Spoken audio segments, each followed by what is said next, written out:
tenhamos um domingo repleto de saúde e de paz para todos. Gostaríamos de saber quem está na casa pela primeira vez. Bem-vindos. No final, se houver alguma questão que queira colocar a título particular, estamos disponíveis para esse esclarecimento. Sintam-se em família, com o devido respeito. Muito bem. Então, nós vamos dar início ao nosso trabalho com a leitura de uma mensagem do livro Pão Nosso, de Emmanuel, pelo Espírito Emmanuel, cujo título é A Porta.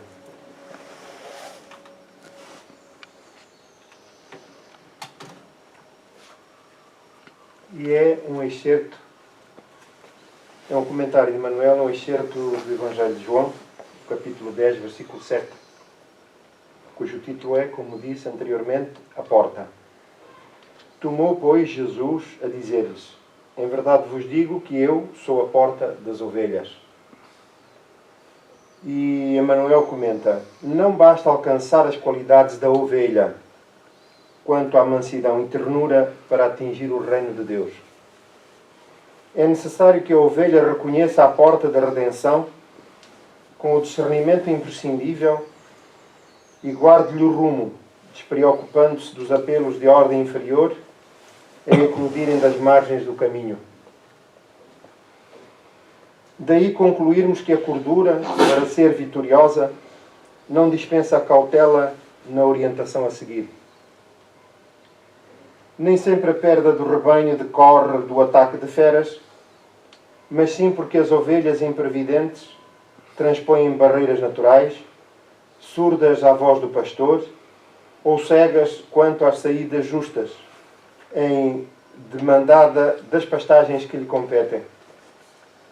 Quantas são acometidas de inesperado pelo lobo terrível, porque, fascinadas pela verdura de pastos vizinhos, desviam-se da estrada que lhes é própria, quebrando obstáculos para atender a destrutivos impulsos. Assim acontece com os homens no curso da experiência. Quantos espíritos nobres hão perdido oportunidades preciosas pela própria imprudência. Senhores de admiráveis patrimónios revelam-se por vezes arbitrários e caprichosos. Na maioria das situações, copiam a ovelha virtuosa e útil que, após a conquista de vários títulos enobrecedores, esquece a porta a ser atingida e quebra as disciplinas benéficas e necessárias para entregar-se ao lobo devorador.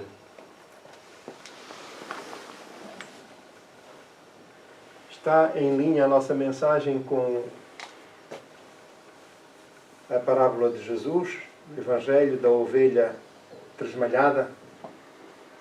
Nos dias tumultuados que correm e em que nos encontramos integrados, não basta só a mansidão, como é comum dizer-se, fazer-se de morto pelas aparências. É importante que estejamos munidos de convicções, de linhas orientadoras para aquilo que pretendemos para a nossa vida, porque, espíritos imortais, a nossa missão na Terra é sairmos daqui melhores do que quando aqui entramos. Por isso é importante que os nossos passos, a nossa vida, seja preenchida por ações, por roteiros seguros, para que não sejamos como a ovelha da parábola, que, encantada pelas circunstâncias da vida, pelas oportunidades, enfim, aparentemente felizes, convidam-nos a abandonar o rumo do nosso compromisso superior. E é assim que a nossa imprevidência leva-nos pelos atalhos da vida, onde as veredas do sofrimento se acumulam e, ainda numa derradeira análise daquilo que vivemos, é comum relegarmos as culpas para Deus, pelas circunstâncias, pelas vicissitudes por que passamos.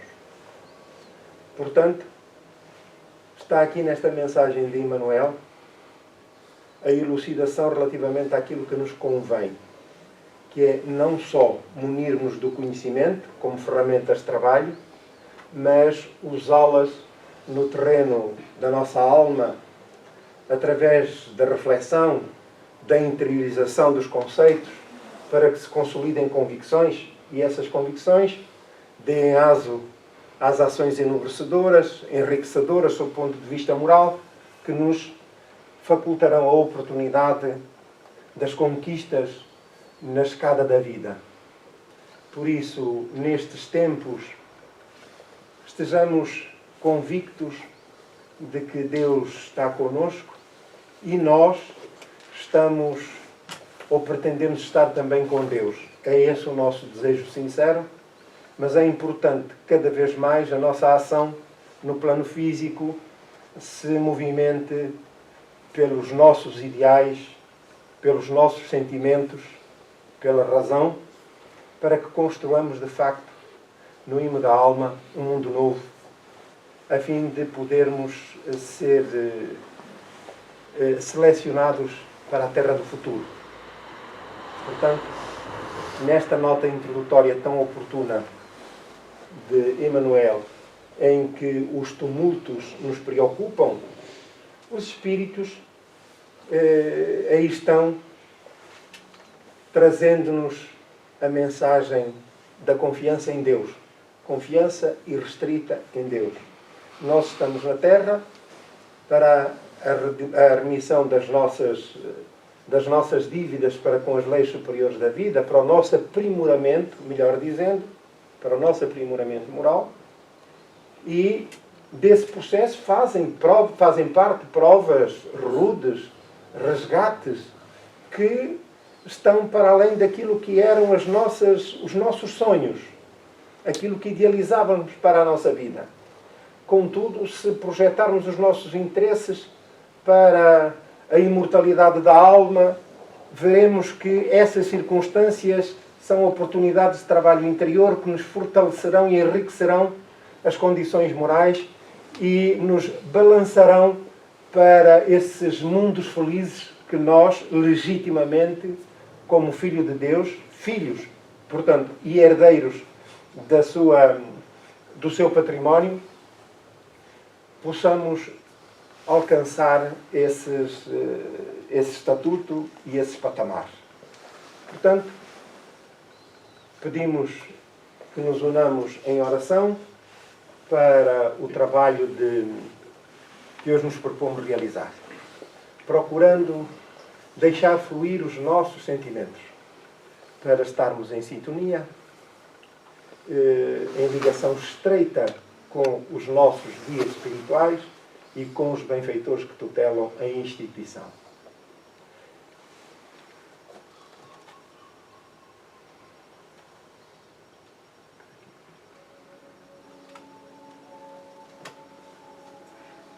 Vamos então colocar na nossa tela mental, por uma questão de melhor convicção, os olhos encerrados, para melhor estarmos e sentirmos a presença dos bons espíritos. Estamos mergulhados no oceano da vida e neste ambiente de energias saturadas,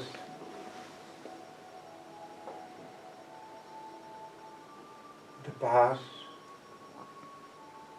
de afeto, de serenidade. Eis-nos, Mestre querido, Pai amado e Senhor da vida, com a alma em festa, pela oportunidade da manhã de nos podermos reunir, orar, dirigir-vos aquilo que sentimos no imo da alma, as nossas preocupações, mas também a nossa gratidão por tudo quanto temos recebido ao longo da vida. Abençoa, pois, Senhor, os nossos melhores propósitos e compadece-te das nossas dores, envolvendo-nos na tua misericórdia e no teu amor. Contudo, Senhor, não podemos deixar de olhar para a humanidade e sentir o quão elevado número ainda daqueles que jornadeiam pela terra, sofridos, desesperados, desorientados, desnorteados, como se a vida terminasse ou já houvesse terminado, e agora, Senhor, deixam-se levar pelas ondas do mar revolto, da indiferença, do desrespeito, da violência. Sirva a nossa humilde oração para aplacar as dores dessas almas nos dois planos da vida. Recebam cada um o nosso fraternal abraço, solidário, repleto de bênçãos, desejos mil, de felicidade, que a todos está reservado. Ó Mestre, lembramos as crianças, lembramos os jovens, os idosos, lembramos os presidiários, os toxicodependentes e os suicidas. Mas aqueles, Senhor, que revoltados agem no intuito de perturbar para atrasar o progresso da humanidade. Somos, Senhor, criaturas perturbadas, desnorteadas, infelizes. E sem o sabermos tantas vezes, Senhor. Mestre querido, na candura deste ambiente, deixa-nos depositar esta humilde oração, envolvendo todos os presentes nos dois planos da vida, com o teu amor e a tua paz. Muito obrigado.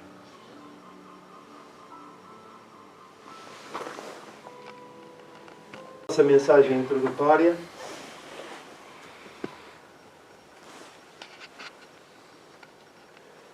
de Divaldo Franco e de Joana de Ângeles, o médium Divaldo Franco: sempre que te surja a oportunidade, faz o bem, por mais insignificante que pareça.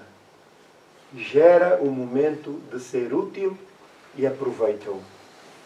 Portanto, o bem que fizermos, como dizia Chico Xavier, será sempre o nosso advogado onde quer que estejamos. Nós continuamos no livro dos Médiuns, capítulo 24, da identidade dos espíritos. Já tínhamos iniciado a semana passada, e os subtemas neste capítulo são provas possíveis de identidade, modo de se distinguirem os bons dos maus espíritos, questões sobre a natureza e identidade dos espíritos. Portanto, são, de facto, questões intrínsecas à nossa relação com o mundo dos espíritos. E nós continuamos neste subtema, provas possíveis de identidade.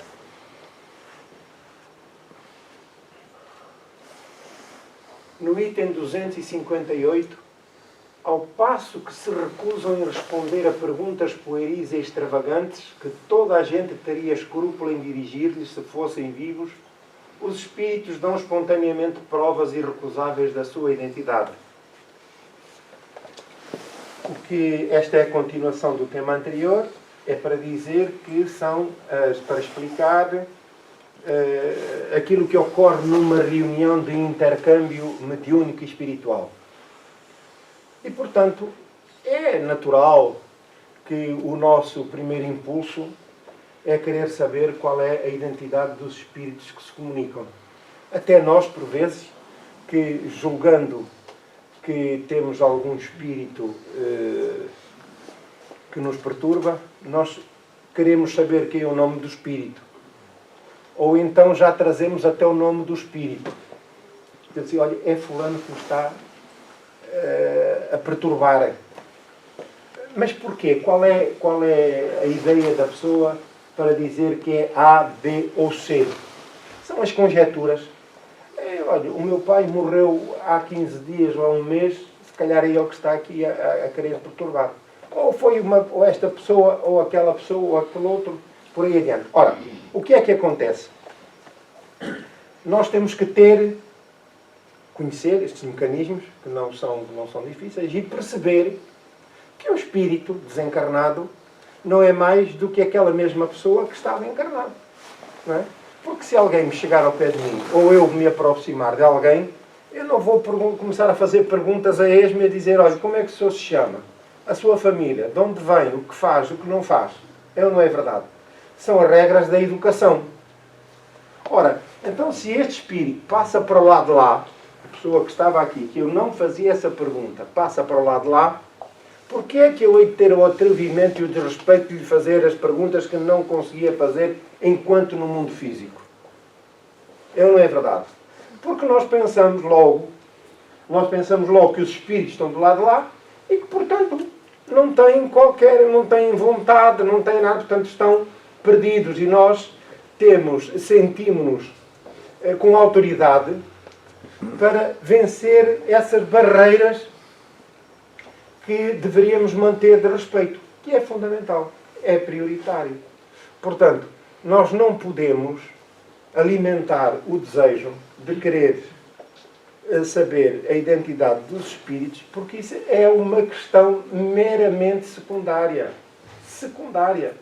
O espírito até pode chegar ao pé de nós a comunicar-se, e ele foi o Luís e a dizer que é o António,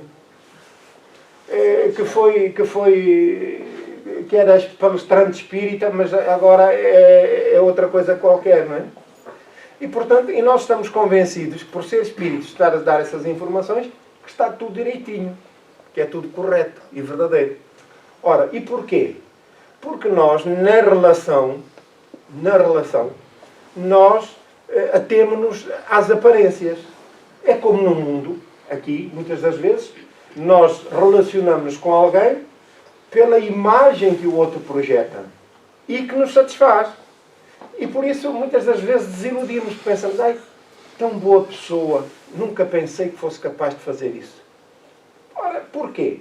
Porque nós não procuramos sondar o caráter que sempre se revela não só naquilo que se diz, mas também naquilo que se faz. Compreendemos? Então, é por isso que a identidade dos espíritos não deve ser motivo da nossa preocupação. Vamos ver mais adiante. Então, estamos a perceber relativamente à questão da identidade. E eu posso ter algum espírito que se aproxime de mim e pode estar-me a induzir mentalmente que aquela presença é de um familiar meu e não ser. Porque isto tem muitas variáveis. Inclusive a minha própria natureza. As minhas próprias faculdades. O meu mundo íntimo. O meu campo mental. Tudo isso interfere nas comunicações espirituais. Vamos prosseguir. Pelos seus caráteres que se revelam na linguagem de que usam. Pelo emprego das palavras que lhes eram familiares, pela citação de certos factos, de particularidades das suas vidas, às vezes desconhecidas dos assistentes, e cuja exatidão se pode verificar. Então a pessoa pode dizer assim, olha, eu fui fulano, fui rei de Portugal. Sim, senhor. Então que rei foi? Ah, foi o rei tal. Muito bem. Então, e o que é que o senhor fazia, o que é que não fazia? Então, por aquilo que é o tipo, os factos que revelam, e que nós sabemos pela história que há este ou aquele detalhe que são importantes, e logo estamos ali a aferir. Logo estamos a aferir se de facto o depoimento coincide com os factos históricos conhecidos. Ora, em muitas circunstâncias isso não coincide. Portanto, porquê? Porque há espíritos, a morte não transforma nada, e há espíritos que continuam brincalhões. Há espíritos que gostam de tragar partidas. Há espíritos presunçosos. Há aqueles que gostariam de ser reis e não foram e agora se apresentam como tal. E como sabem que podem ter domínio sobre os circunstantes, eles tiram partido dessa invisibilidade. E se nós acreditamos, estamos, como direi, estamos capacitados, ou melhor, somos candidatos a fraudes ainda maiores. E a uma relação doentia e obsessiva por fascinação. Portanto, todas as reservas são importantes para a relação com os espíritos. E, de acordo com isto que acabo de dizer, vamos percebendo como a identidade dos espíritos não é o elemento importante para essa relação, para aquilo que ocorre nas casas espíritas. Porque senão, se essa fosse a tónica e o interesse principal, nós não tínhamos aqui outra coisa. Isto parecia ali o registro central onde nós vamos pedir o bilhete do cidadão, não é? Que não fazíamos mais nada senão estar a perguntar aos espíritos a identidade e a tomar notas. Olha, hoje esteve cá o espírito fulano, hoje esteve cá o espírito Beltrano, hoje esteve não sei quando. Ah, sim senhor, olha. Não fazíamos mais nada. Ora, e isso está completamente deslocado daquilo que deve ser o foco das atividades espíritas. E já vamos perceber porquê mais adiante. Portanto, as provas de identidade ressaltam, além disso, de inúmeras circunstâncias imprevistas que nem sempre se apresentam na primeira ocasião, mas que surgem com a continuação das manifestações do mesmo espírito. Convém, pois, esperá-las sem as provocar, observando-se cuidadosamente todas que possam decorrer da natureza das comunicações. E aqui Kardec faz menção de um facto que ele descreve na questão número 70 e que diz sinteticamente o seguinte, que uma armada, um navio da armada francesa que estava em alto mar e da tripulação faziam parte pessoas que tinham, militares, que tinham interesse nos factos mediúnicos, na manifestação dos espíritos, e então reuniam-se para a comunicação com os espíritos. A certa altura, há um espírito que se manifesta e identifica-se como um ex-elemento da tripulação que havia desencarnado 2 anos antes.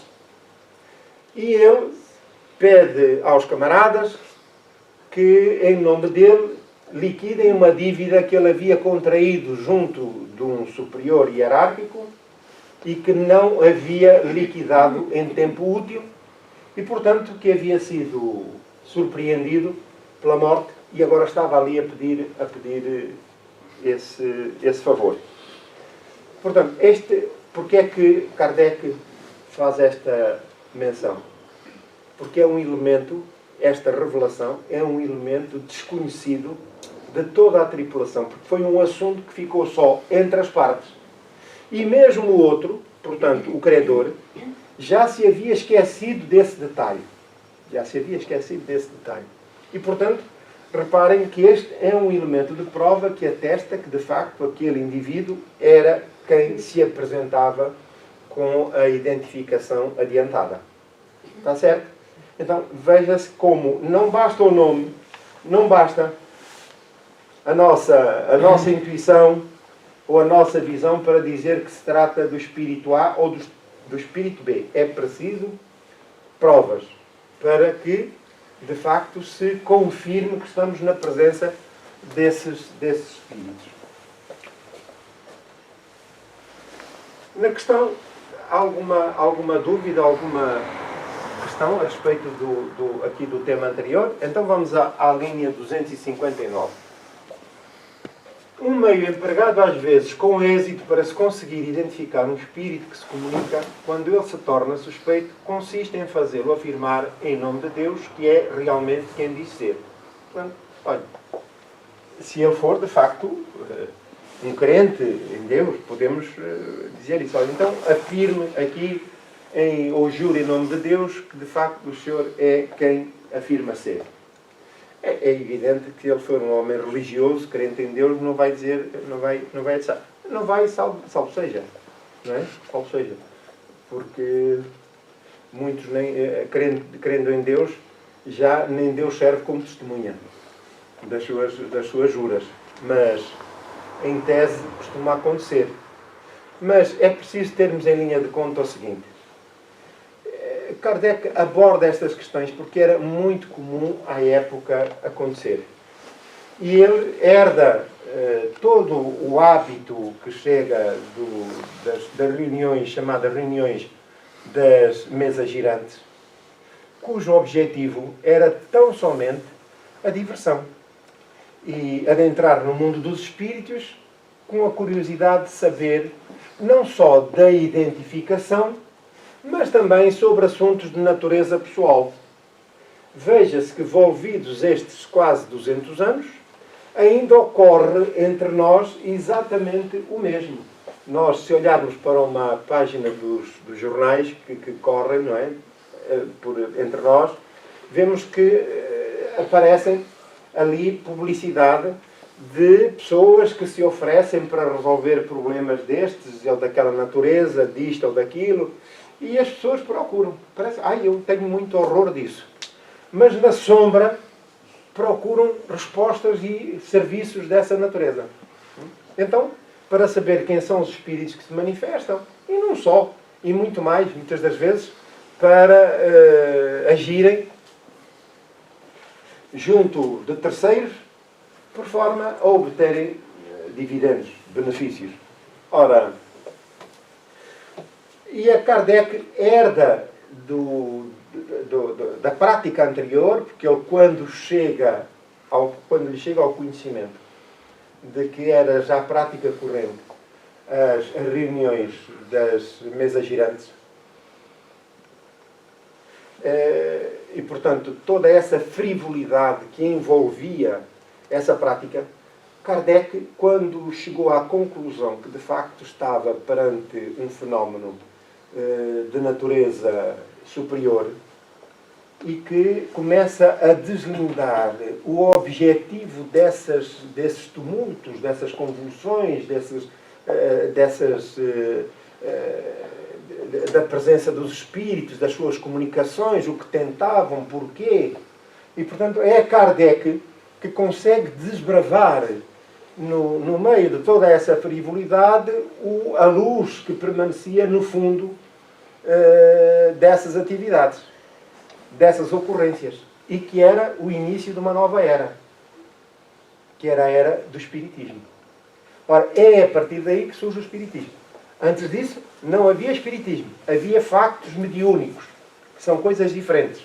Porque as ocorrências mediúnicas sucedem-se não só aqui, entre nós, mas em qualquer outro terreno, em qualquer outro meio, até entre ateus. Não tem nada a ver com a religiosidade, não tem nada a ver com nada. As faculdades mediúnicas são faculdades inerentes à criatura humana. Portanto, todos somos médiuns. Todos. Mas, médiuns porquê? Porque em maior ou menor grau, nós possuímos essa faculdade, seja das mais diversas, mas sobretudo, e essa é transversal a todas as criaturas, a da intuição. É aquilo que chamamos a intuição, que é a comunicação através do pensamento, em que os espíritos nos sugerem determinado tipo de ideias e que nos surgem na mente e que nós depois temos o dever de avaliar e refletir sobre elas. Ora, isto é mediunidade. Mas Kardec, para melhor fazer entender este mecanismo, convencionou chamar de médiuns aqueles que apresentavam faculdades mediúnicas evidentes. Evidentes. Então, nesse grupo aparecem pessoas com as mais variadas faculdades. E as faculdades mediúnicas, estas que nós vemos entre nós, são as mais correntes, mas elas variam ao infinito. E há fenómenos que ocorrem de natureza mediúnica que nós ainda não conhecemos. Porque elas variam ao infinito. Ora, quer dizer que ou no futuro, aqui, ou na espiritualidade, nós vamos conhecer todos esses mecanismos melhor. Ora, então Kardec, quando visualiza, no fundo de toda essa frivolidade e confusão que existia, o objetivo dessas convulsões, é a partir daí que surgem as comunicações sérias com os espíritos para a elaboração da doutrina dos espíritos. Ora, não só Kardec teve que fazer esse trabalho, mas teve que desmontar também aquilo que já era prática corrente. Porquê? Porque muitas das pessoas que passaram a fazer parte do grupo de Kardec, e médiuns, frequentadores, pessoas das mais variadas, enfim, dos mais variados setores da sociedade, que participavam noutras reuniões, acabaram por aproximar-se de Kardec e integrar esses grupos, que depois desembocaram na Sociedade Parisiense de Estudos Espíritas, que foi inaugurada no dia 1 de janeiro de 1858. Ora, o Livro dos Espíritos surge em abril de 1857.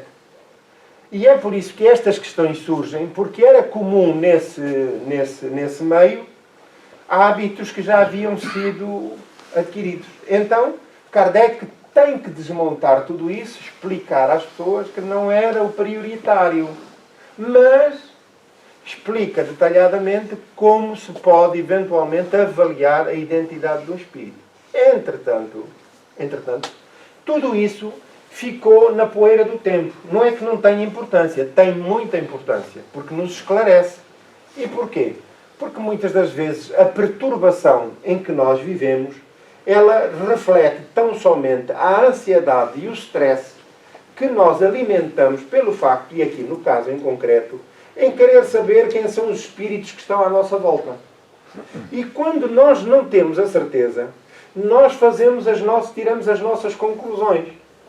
Isso deve ser o meu pai que deve estar aflito, ou a minha mãe, que deve estar aflito, que era assim, que era assado, e que agora deve querer um favor, isto ou aquilo. Às vezes as pessoas até se sentem incomodadas com a presença de alguns espíritos e têm a certeza de que é o familiar A ou B que os está a incomodar.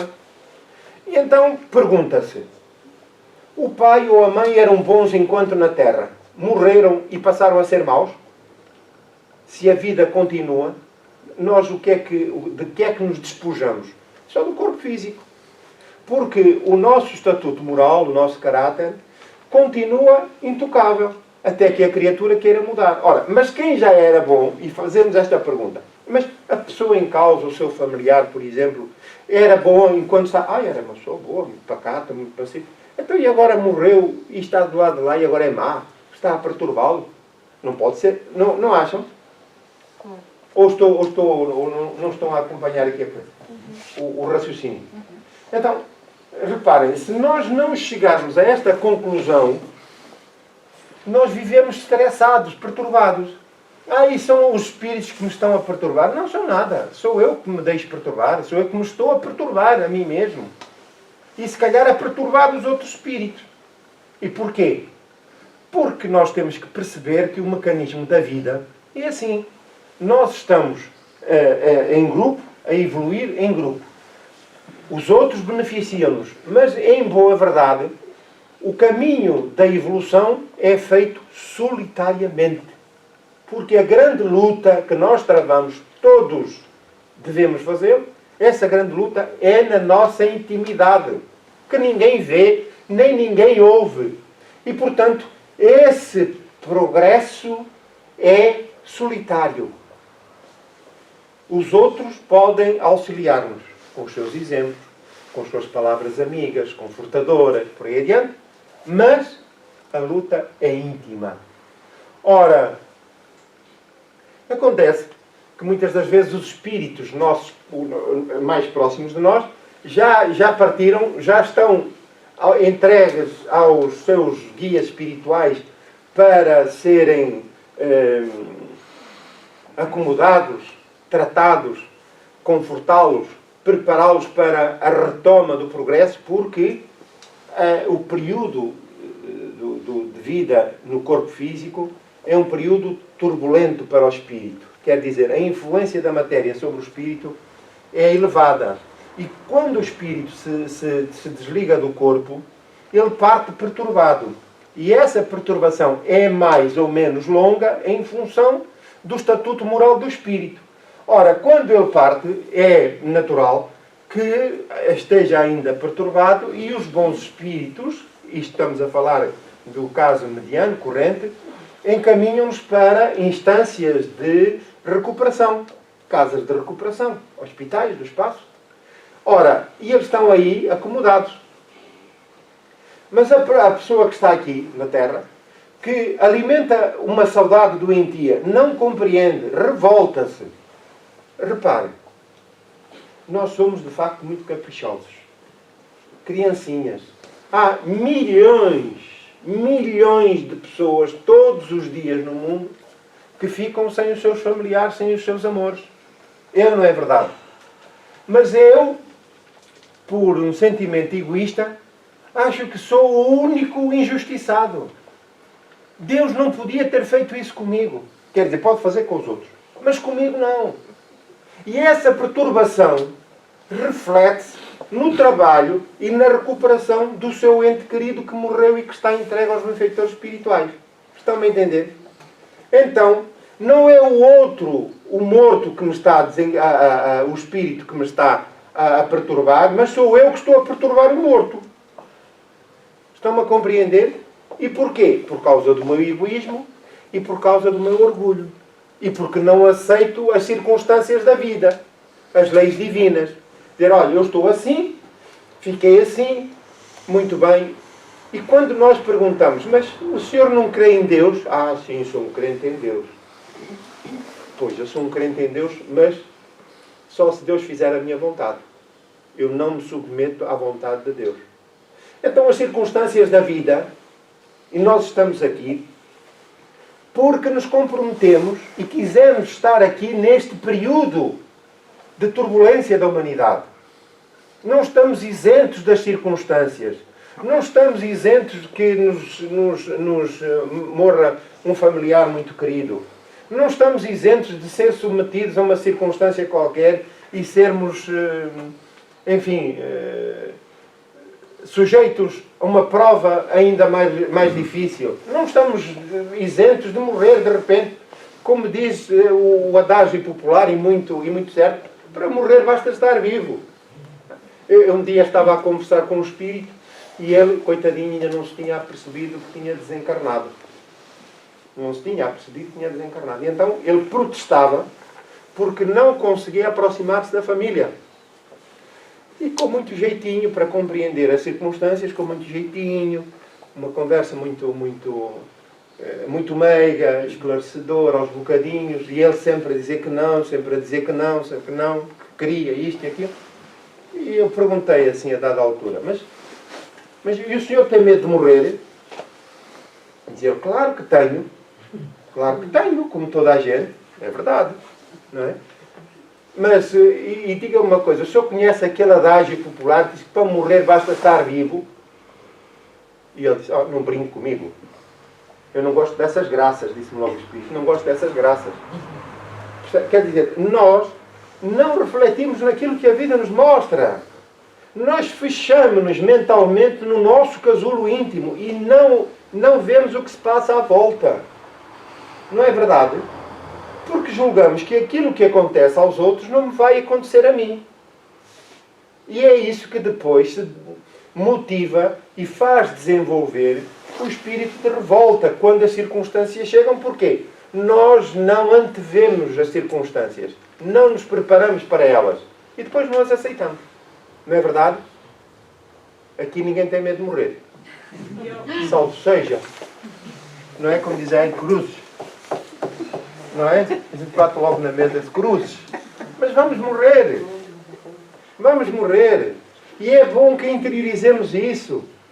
Eu já estou a aceitar. Diga? Interiorizar. Eu já estou a aceitar. A interiorizar uma situação relacionada com a perda do meu filho.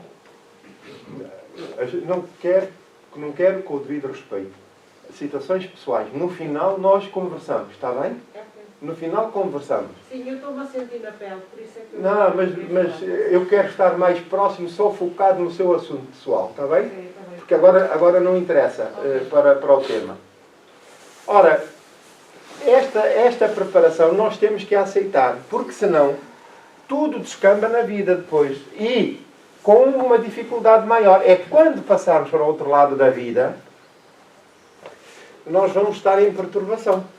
Nada se muda, nós permanecemos iguais, estamos perturbados. Está bem, meus amigos?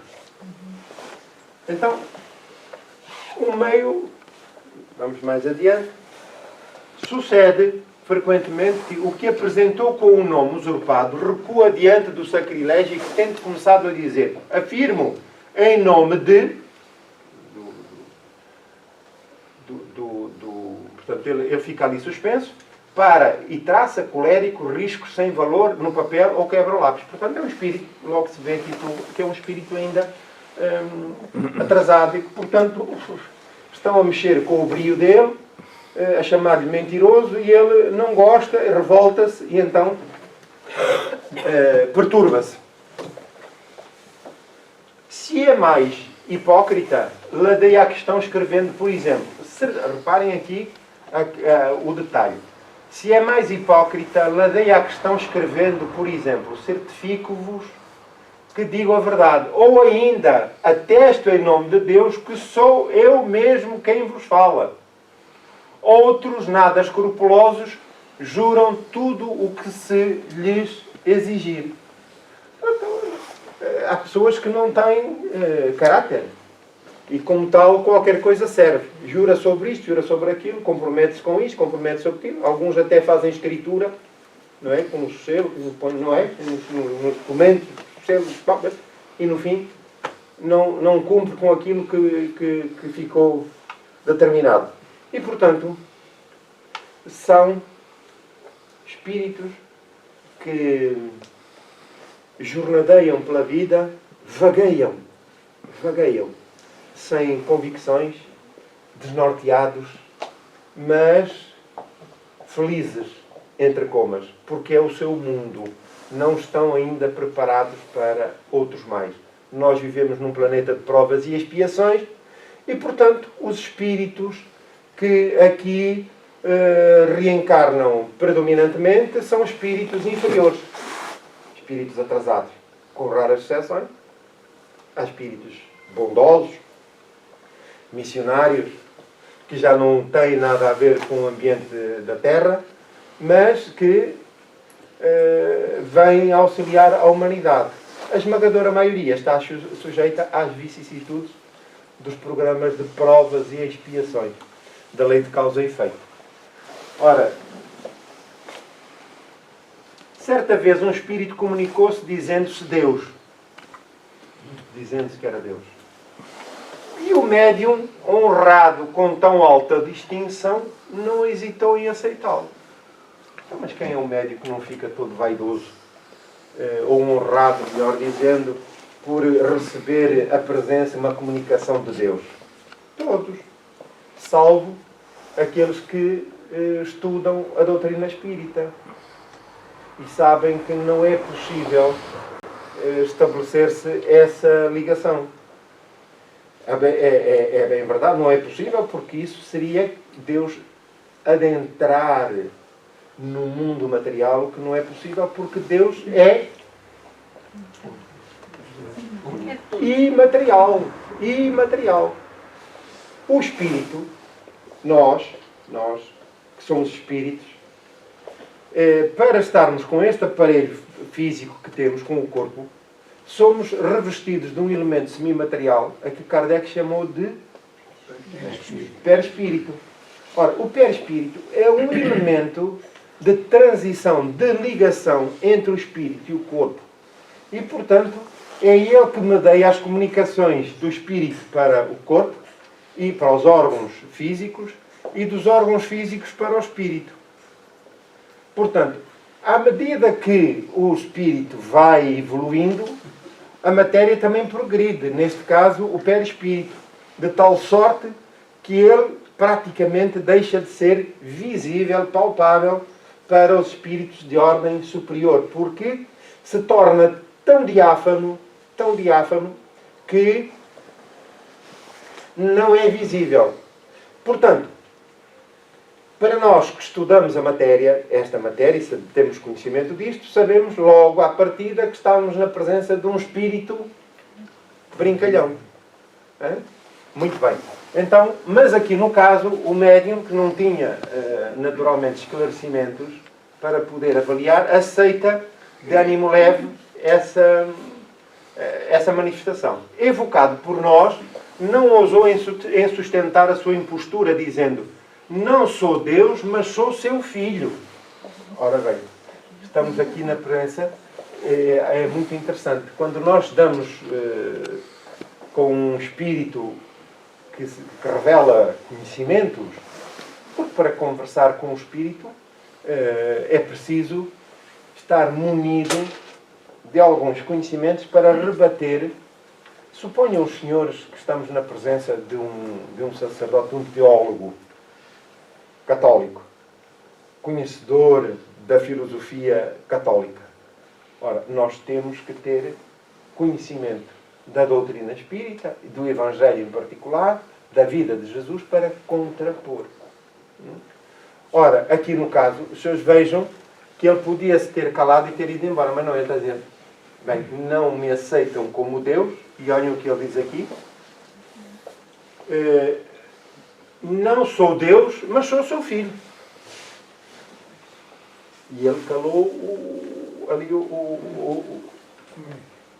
o palestrante, o doutrinador.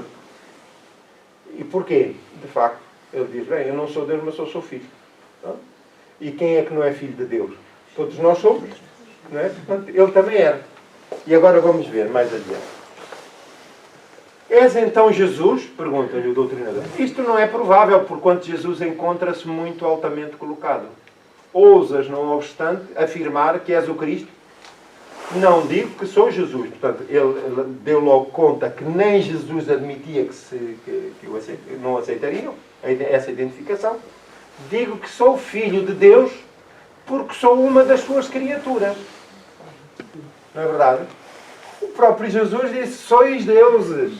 Sois deuses. Mas Deus, na concepção íntima da inteligência, do espírito, essa força interior que nós temos e que nos alimenta na vida, porque nós temos combustível para a eternidade.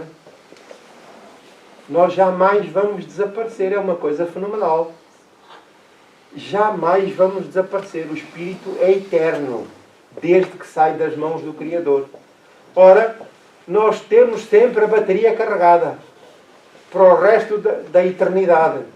É uma coisa extraordinária, incomensurável. Então, vemos aqui como ele consegue manobrar as circunstâncias. Deve-se concluir daí que a recusa de um espírito em afirmar a sua identidade em nome de Deus é sempre a prova manifesta de que o nome que tomou é uma impostura. Mas também, se ele o afirma, essa afirmação não passa de uma presunção, não constituindo prova certa. Portanto, reparem que o que Kardec diz aqui, que apesar de tudo, a dúvida permanece. Porque nós, se for aqui alguém que diga assim entre nós: eu sou fulano, então faz favor, apresenta a sua identificação. Ele apresenta um cartão lá do cidadão e nós sabemos que é possível sim. Mas há muitos que mesmo o cartão de cidadão é falsificado. Não é verdade? Portanto, e se obriga o quê? A remeter até à origem do registro do próprio nome e até da árvore genealógica. Ora bem, então, esta questão, este detalhe aqui que Kardec coloca, não constituindo prova certa, é só para percebermos que o assunto não é importante. É secundário. Fica nas franjas da relação entre os encarnados e desencarnados. Ora, importa perceber agora que ela é marginal, a situação, porque nós não podemos deixar de perceber qual é o foco do centro espírita. E para percebermos, nós podemos classificar o centro espírita como casa de oração, como hospital. Casa de oração porque espíritos encarnados e desencarnados reunimos-nos para orar, para estudar o Evangelho e a doutrina espírita, quer encarnados, quer desencarnados. É um hospital porque aqui se acolhem e acorrem encarnados e desencarnados em busca de socorro, de amparo.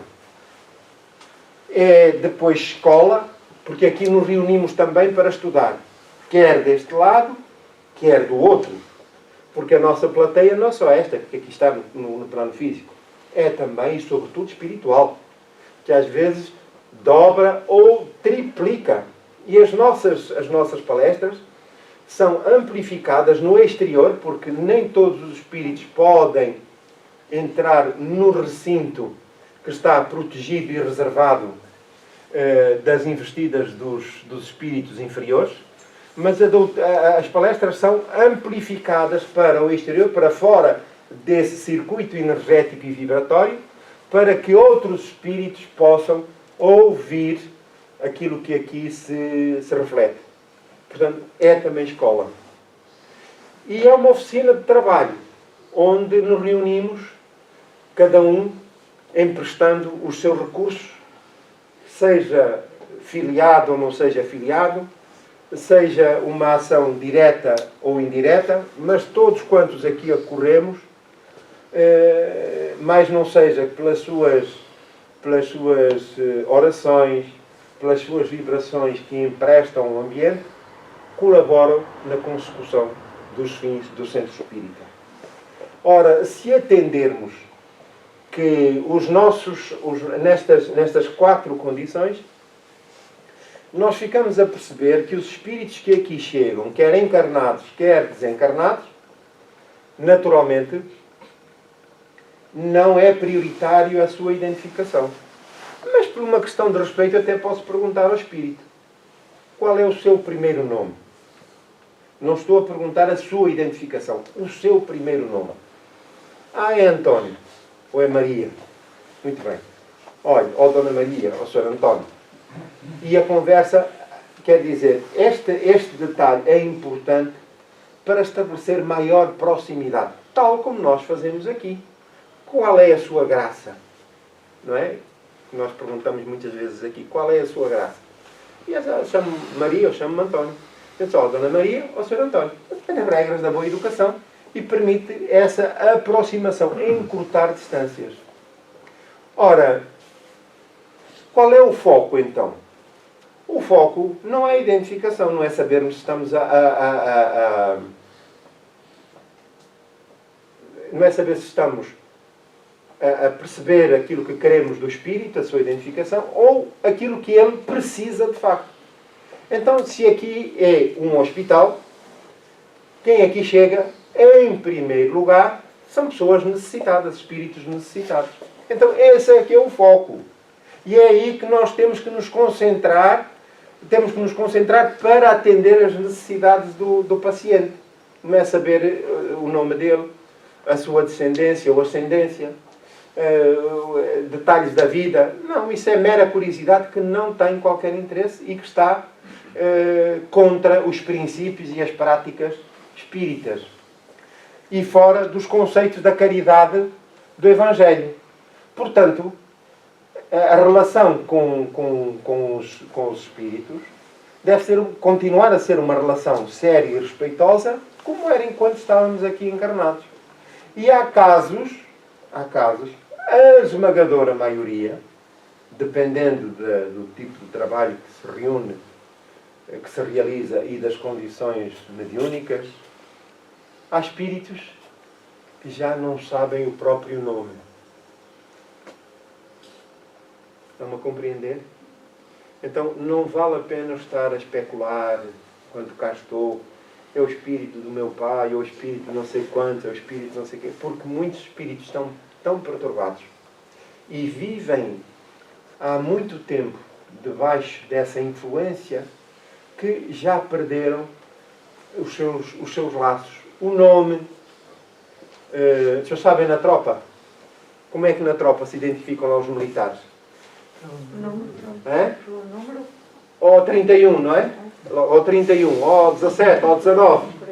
E porquê é que se faz isso? Que é para quebrar laços afetivos entre as partes. Ou 31, ou 19, ou 27. E na espiritualidade, portanto, tudo fica diluído também. A pessoa, de tanto do tempo que passou nessa perturbação, perdeu tudo isso. Já praticamente já não tem memórias, por exemplo, da família.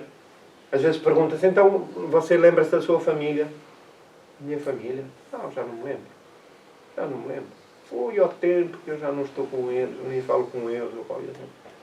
Eu estou a revelar estes detalhes só para perceber como, às vezes, as nossas pretensões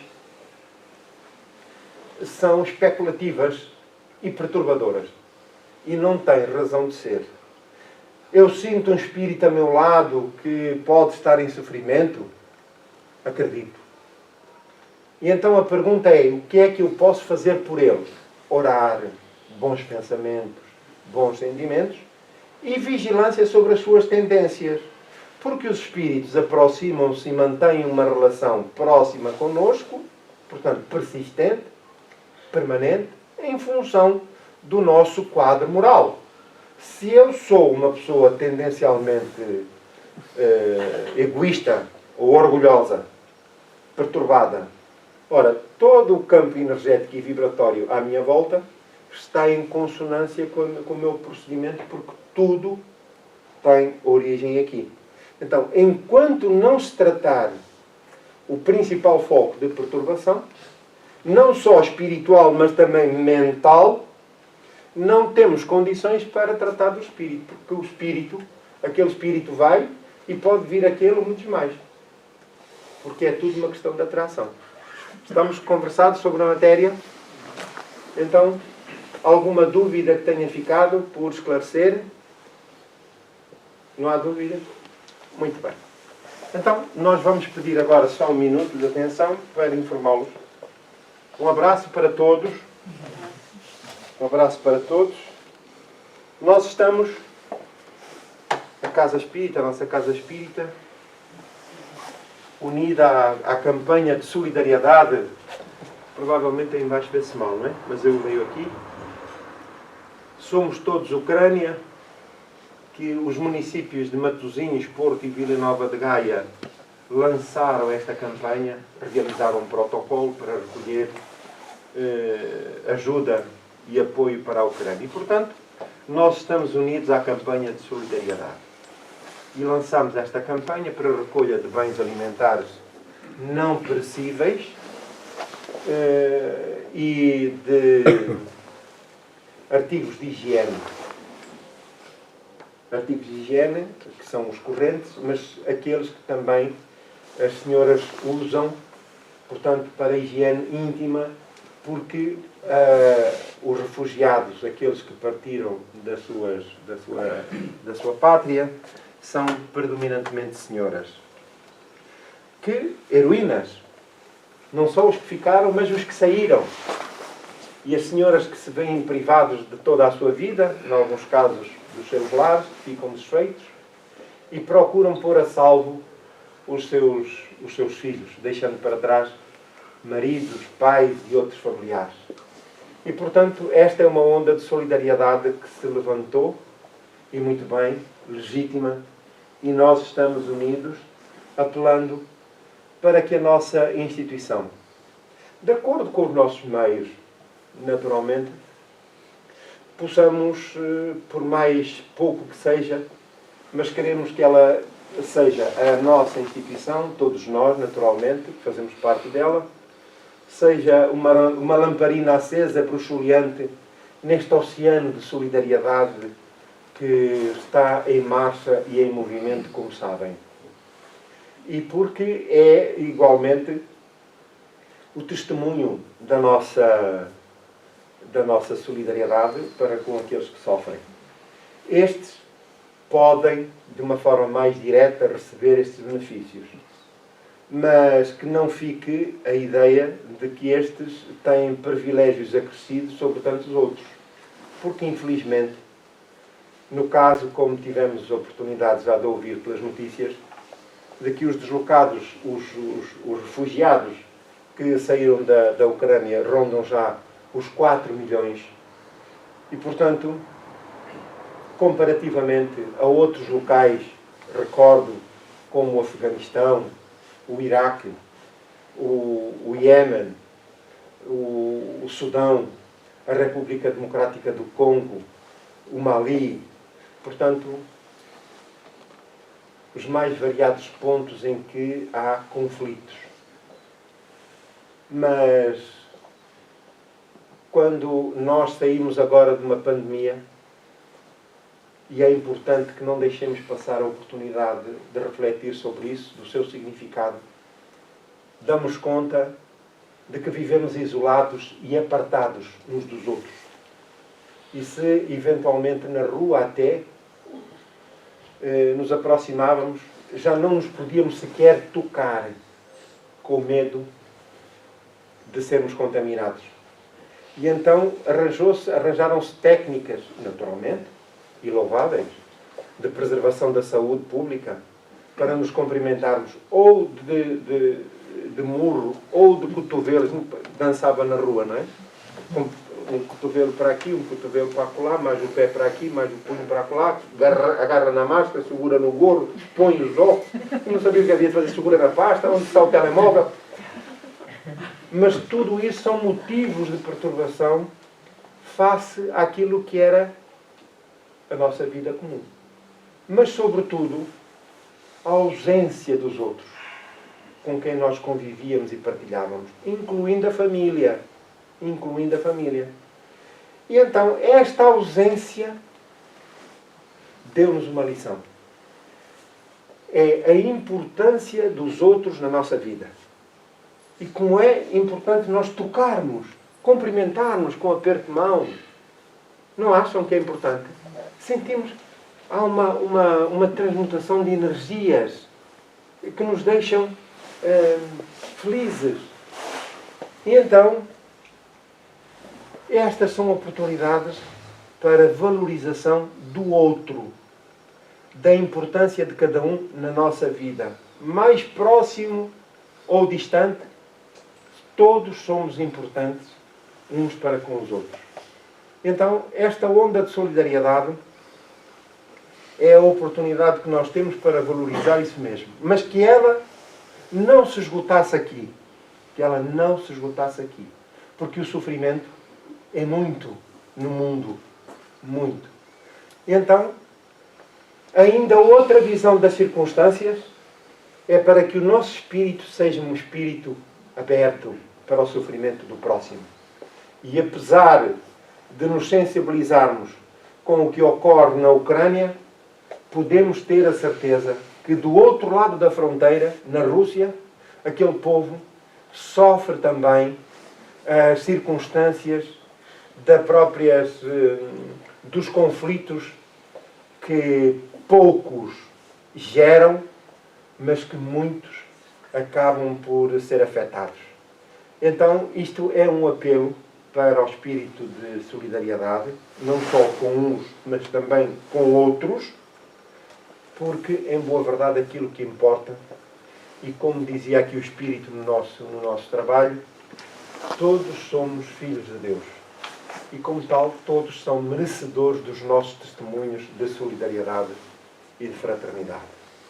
E, portanto, a pequena dádiva que os nossos meios, os nossos recursos permitem oferecer são autênticas sementes nos terrenos áridos da vida que vão gerar vida, vida pungente, fortalecer raízes, fazer germinar árvores frondosas cujos frutos serão duradouros na história do tempo e no livro da vida. Por isso, é o nosso pequeno contributo para este objetivo. Ninguém está obrigado a nada. Faz favor, Medicina. Bom dia. Não, fala para mim. É para mim. Qual é o assunto? Eu faço parte de uma das instituições que Ah. está ali focada na recolha de bens de produtos para a Ucrânia.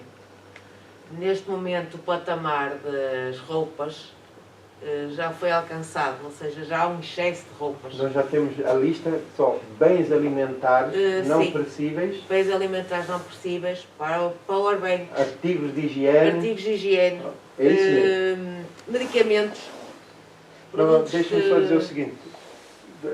Tudo isso, nós não estamos... A nossa campanha não é essa. Não. mas produtos de higiene pessoal, É, primeiros produtos copos, de tudo higiene- isso não, é não, aquilo que... Não. Na nossa lista, porquê? Porque nós temos alguém que está inserido no processo Sim, e que está a selecionar tudo isso. pois.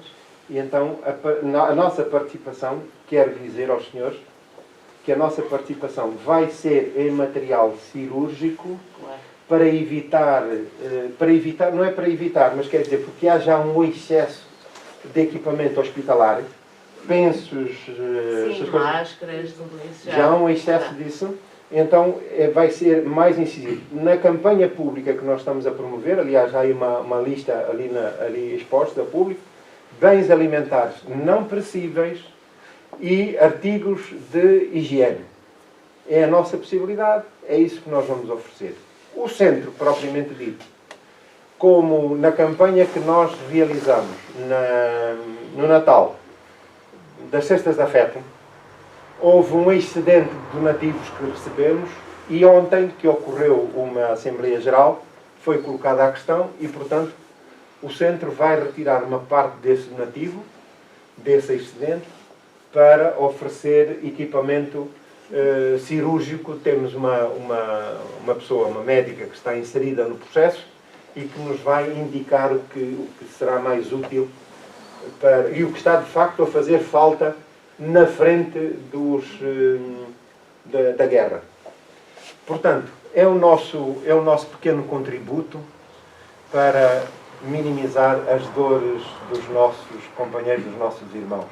Sejam eles ucranianos, sejam eles russos ou de outra nacionalidade, raça, credo religioso, por aí adiante.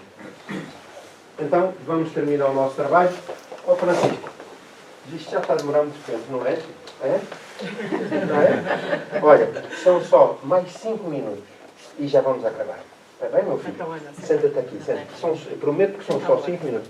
Vamos fazer agora o encerramento. E é só uma pequenina oração. Está bem, meu filho? Muito bem.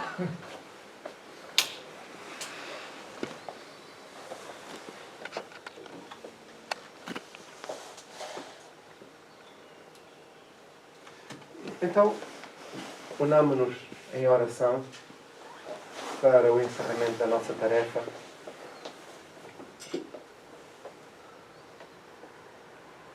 Colocando na tela mental a figura de Jesus, que paira sobre este ambiente, trazendo-nos confiança, esperança, alegria e paz. Agradecemos, Mestre querido, as dádivas recebidas nesta manhã, a oportunidade do convívio fraterno e amigo, a interação e a presença dos benfeitores espirituais que nos inspiram, que nos envolvem, que atendem às nossas dores, procurando fortalecer-nos o ânimo para o enfrentamento das provas e circunstâncias a que estamos submetidos. Cantamos louvores a Deus, Pai de misericórdia, infinitamente bom e amoroso. Atende, Senhor, os mais necessitados e deixa que a nossa oração penetre os campos da alma de todos quantos aqui se encontram. Bênçãos desçam dos céus, iluminadas pelo Teu amor e pela Tua misericórdia, para que penetrem na intimidade de cada um, iluminando, Senhor, a alma, para que os desgostos, as dores, as saudades sejam substituídas pela fé, pela coragem, pela confiança irrestrita em Deus, que tudo sabe e tudo pode. Mestre querido, pedindo licença para o encerramento da tarefa da manhã, agradecemos todo o amparo recebido. Muito obrigado.